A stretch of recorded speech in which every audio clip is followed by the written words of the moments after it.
وصل على رسوله الكريم. أما بعد فأعوذ بالله من الشيطان الرجيم. بسم الله الرحمن الرحيم. واعتصموا بحبل الله جميعا ولا تفرقوا. صدق الله العظيم. میری انتہائی قابل سیریش بزرگوں اور احترام کے لائق زندہ و پرندہ کے نوجوان ساتھیوں اور شرم و عفت کی چادر میں لپٹی ہوئی اسلامی روحانی ماؤں بہنوں، قرآن مجید فرقان حمید یہ اللہ الرحمن کی طرف سے لٹکائی گئی ایک رسی ہے جس کا ایک سرا اللہ رب الرحمن کے ہاتھ میں ہے اور اس کا دوسرا سرا انسانوں کے ہاتھ میں ہے۔ گویا کہ جو انسان اس رسی کو تھام لے گا وہ راستے میں کہیں نہیں رکے گا، وہ سیدھا اللہ رب الرحمن تک پہنچ جائے گا۔ اللہ کے نبی علیہ السلام جب اس دنیا سے جا رہے تھے تو آپ کی آخری نصیحتوں میں سے ایک بات آپ نے یہ بھی کیا تھا، اے میری امت کے لوگوں، اذکرکم اللہ فی اہل بیتی، اذکرکم اللہ فی اہل بیتی، اذکرکم اللہ فی اہل بیتی۔ قرآن اور میرے اہل بیت کا خاص خیال رکھنا، قرآن اور میرے اہل بیت کا خاص خیال رکھنا، ان کا خاص خیال رکھنا۔ لن تزلوا ولن تهلكوا بعده ذلك ابدا۔ اگر تم قرآن کو تھام لو گے، اس کو اپنی زندگی کا دستور و منشور بنا لو گے، تم زندگی میں کبھی بھی ناکام اور برباد نہیں ہو سکتے۔ گویا کہ آج جو یہ باندھ کی بولیاں یہ ہمارے معاشرے میں سنائی دیتی ہیں، آج جو اینٹ کی بنی ہوئی مسجدیں یہ ہمیں سنائی دیتی ہیں اور ان سے الگ الگ قسم کی ہم کو سزائیں سنائی دیتی ہیں، آج جو یہ نفرتوں کے الاؤ ہمارے معاشرے کے درمیان بھڑک رہے ہیں اور ہمارا معاشرہ اس کے اندر جل اٹھ رہا ہے، آج جو یہ فرقہ واریت کی آگ ہمارے معاشرے میں بھڑک رہی ہے اور ہمارا معاشرہ تباہ و برباد ہو رہا ہے، اس کے پیچھے سب سے پہلی اور بنیادی وجہ یہ ہے کہ ہم لوگ قرآن سے دور ہوتے جا رہے ہیں۔ یہ انسان کی بھیڑ بکریاں نہیں ہیں، ان کو ایک سنگل سے باندھ دیا جائے، ان سے کہا جائے یہاں سے ہلنا نہیں اور اکٹھے ہو جائیں نہیں۔ اگر آپ انسانوں کو اکٹھا کرنا چاہتے ہیں، ان کے ذہنوں کو ایک سانچے میں ڈھالنا ہوگا۔ اگر آپ انسانوں کو اکٹھا کرنا چاہتے ہیں، ان کے نظریات کو ایک ڈائریکشن پہ لے کے آنا ہوگا۔ اگر آپ انسانوں کو اکٹھا کرنا چاہتے ہیں، ان کی سوچوں کو ایک پلیٹ فارم دینا ہوگا۔ اسی لیے اللہ رب الرحمن نے قرآن کو اپنی رسی کہا ہے۔ جب انسان قرآن کو تھام لیں گے، اس کو اپنی زندگی کے دستور منشور بنا لیں گے، ان کی سوچ ایک ہو جائے گی۔ جب انسانوں کی سوچ ایک ہو جاتی ہے تو اللہ رب الرحمن ان کے اختلافات ختم کر دیتا ہے۔ پھر یرموک کا وہ منظر بھی انسانی تاریخ دیکھتی ہے، ایک انسان اس دنیا سے جا رہا ہے، جنگ میں لڑتے لڑتے اپنی جان تک کا نذرانہ پیش کرنے والا ہے، یہ صدا لگاتا ہے پانی پانی پانی لے کے آؤ۔ ساتھی اس کے پاس پہنچتا ہے، پانی لے کے آیا، اتنے میں اس کے پہلو میں لیٹے ہوئے ایک اور شخص نے صدا لگائی مجھے بھی پانی پلا دو۔ یہ کہتا ہے پہلے مجھے نہیں، میرے اس بھائی کو پانی پلاؤ، یہ جام طلب ہے، شہادتوں کے جام بس نوش کرنے ہی والا ہے۔ اتنے میں ایک اور ساتھی کی آواز آئی مجھے پانی پلاؤ۔ یہ کہتا ہے پہلے مجھے نہیں، میرے اس بھائی کو پانی پلاؤ۔ ساتھی اس کے پاس پہنچتا ہے، جب اس کے پاس جاتا ہے وہ اللہ کے پاس، وہ دوڑ کے دوسرے کے پاس آیا، وہ بھی اللہ کے پاس، وہ دوڑ کے پہلے کے پاس آتا ہے، وہ بھی اللہ کے پاس۔ جاتے جاتے ہم کو بتا جاتے ہیں، جب قوموں کا منشور قرآن بن جاتا ہے کہ اللہ رب الرحمن ان کے اختلافات کیسے ختم کر دیتا ہے۔ پہلی برکت یہ ہے جب انسان اس قرآن کو تھامتا ہے، اللہ رب الرحمن اختلافات ختم کر دیتا ہے۔ دوسری برکت، جو شخص، جو قوم، جو معاشرہ، جو ملک جو بستی اس قرآن کو تھام لیتی ہے، جو اللہ رب الرحمن ان کو عزتیں عطا فرماتا ہے، شاید کہ کائنات میں دوسرے کسی کے حق میں وہ عزت نہیں ہے۔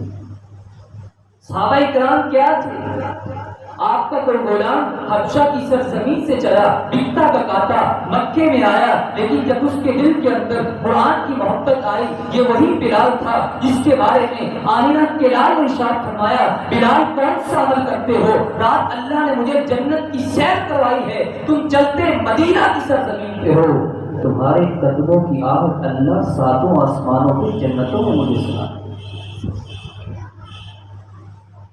کسی کے پاس کھانے کے لیے کچھ نہیں تھا، کسی کے پاس پہننے کے لیے کچھ نہیں تھا، کسی کے پاس سر کو چھپانے کے لیے چوپڑی تک نہ تھی، لیکن جب ان لوگوں نے اپنی زندگی کا دستور و منشور اس اللہ کی کتاب کو بنایا تھا، پھر انسانی تاریخ نے وہ پس منظر بھی دیکھا تھا، ان لوگوں کو اللہ رب الرحمن نے آگے دنیا کی حکمرانی اور بادشاہی عطا کر۔ ابن ابزہ ان کو مکہ کا نائب بنا دیا گیا۔ امیر المؤمنین نے سوال کیا، مکہ کا نائب کس کو بنا کے آئے ہو؟ کہا ابن ابزہ کو۔ کہا وہ کون ہے؟ بھائی غلام ہے۔ کہا تمہاری عقل کیا کرتی ہے؟ ایک غلام کو سردار بنا کے آ گئے ہو، اور مکہ کے سرداروں پہ ایک غلام کو تم نائب بنا کے آ گئے ہو۔ کہا کیا ہوا وہ غلام ہے؟ انہ قارئ کتاب اللہ، وہ اللہ کی کتاب کو جاننے والا ہے۔ امیر المؤمنین سیدنا عمر فاروق رضی اللہ تعالیٰ عنہ نے کہا، اللہ کے نبی علیہ السلام نے بجا فرمایا تھا، ان اللہ یرفع بهذا الكتاب اقواما ويضع به آخرین، اللہ الرحمن اس قرآن کو تھامنے کی وجہ سے کچھ قوموں کو، کچھ انسانوں کو اس دنیا کے اندر بلندیاں دیتا ہے، رفعتیں دیتا ہے، اور کچھ قوموں کو اس قرآن کو چھوڑنے کی وجہ سے اللہ دنیا میں ذلیل و رسوا کر کے رکھ دیتا ہے۔ تیسری اور آخری بات، اللہ رب الرحمن نے اس قرآن کو شفا بنایا۔ وَنُنَزِّلُ مِنَ الْقُرْآنِ مَا هُوَ شِفَاءٌ۔ ادھر ایک بات سمجھنے والی ہے کہ بیماریوں کی دو قسمیں ہوتی ہیں اور شفا کی بھی دو قسمیں ہوتی ہیں۔ کچھ بیماریاں وہ ہوتی ہیں جو انسان کے جسم کو لگتی ہیں، جسم کو روگ لگ جاتے ہیں۔ کچھ بیماریاں وہ ہوتی ہیں جو انسان کے ہاتھوں کو لگ جائیں، ہاتھوں کو کام کرنے سے اوجھل بنا دیتی ہیں۔ کچھ بیماریاں وہ ہوتی ہیں انسان کی ہڈیوں کو لگ جائیں، ان کو کھوکھلا کر دیتی ہیں۔ لیکن کچھ بیماریاں وہ ہوتی ہیں جو انسان کے کردار کو لگتی ہیں، جو انسان کی سوچ کو لگتی ہیں، جو انسان کے نظریات کو لگتی ہیں۔ جب یہ بیماریاں کسی قوم، کسی معاشرے کے اندر آ جاتی ہیں، اس قوم، اس معاشرے، اس انسان کو تباہ و برباد کر کے رکھ دیتی ہے۔ جس قوم کے اندر قرآن آ جاتا ہے، پھر اس پہ دعوتیں کھڑی ہو جاتی ہیں، پھر حکومتوں کا وہ آئین اور کانسٹیٹیوشن بن جاتا ہے، جماعتوں کا وہ منشور بن جاتا ہے۔ اللہ رب الرحمن اس کی برکت کی وجہ سے اس قوم کی روحانی بیماریاں کو دور کر دیتا ہے اور جسمانی بیماریوں سے بھی ان کو نجات دیتا ہے۔ ہم نے پولیس بنائی، جرائم میں اضافہ ہوتا چلا گیا۔ ہم نے قانون کے ادارے کھولے، قانون شکنی میں اضافہ ہوتا چلا گیا۔ ہم نے اینٹی کرپشن کے ادارے بنائے، کرپشن کی قیمتیں پہلے سے بڑھتی چلی گئیں۔ اللہ رب الرحمن کی عظمت کو گواہ بنا کے کہتا ہوں اور اس کی عظمت کی قسم اٹھا کے کہتا ہوں کہ مسلم معاشرہ کب تک یوں ہی ذلیل و رسوا اور تباہ و برباد ہوتا رہے گا جب تک یہ اپنی بیماریوں کا علاج قرآن سے نہیں تلاش کرے۔